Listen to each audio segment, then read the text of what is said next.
ఇటు ఏపీలోనూ వచ్చే 3 రోజులు వర్షాలు పడే అవకాశం ఉందని ఏపీ విపత్తుల నిర్వహణ సంస్థ తెలిపింది. ఇవాళ విజయనగరం, మన్యం, శ్రీకాకుళం జిల్లాల్లో తేలికపాటి నుంచి మోస్తారు వర్షాలు కురిసేందుకు అవకాశం ఉందని అంచనా వేసింది. పిడుగులు పడే అవకాశం ఉందని ప్రజలు అప్రమత్తంగా ఉండాలని సూచించింది.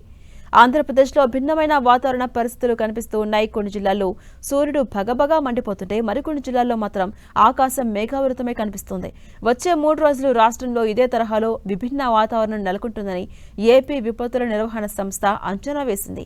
అలాగే అల్లూరు సీతారామరాజు జిల్లా, పోలవరం, విశాఖపట్నం, అనకాపల్లి, కాకినాడ, అంబేద్కర్ కోనసీమ, గోదావరి జిల్లాలు, ఏలూరు, కృష్ణా, ఎన్టీఆర్ జిల్లా, గుంటూరు, నంద్యాల, కర్నూలు, అనంతపురం, శ్రీ సత్యసాయి జిల్లాల్లో కొన్ని చోట్ల పిడుగులతో కూడిన తేలికపాటి వానలు కురుస్తాయని ఏపీ విపత్తుల నిర్వహణ సంస్థ వెల్లడించింది. ఆకస్మిక వర్షాలకు తోడు పిడుగులు పడే అవకాశం ఉన్న నేపథ్యంలో ప్రజలంతా అప్రమత్తంగా ఉండాలని సూచించింది.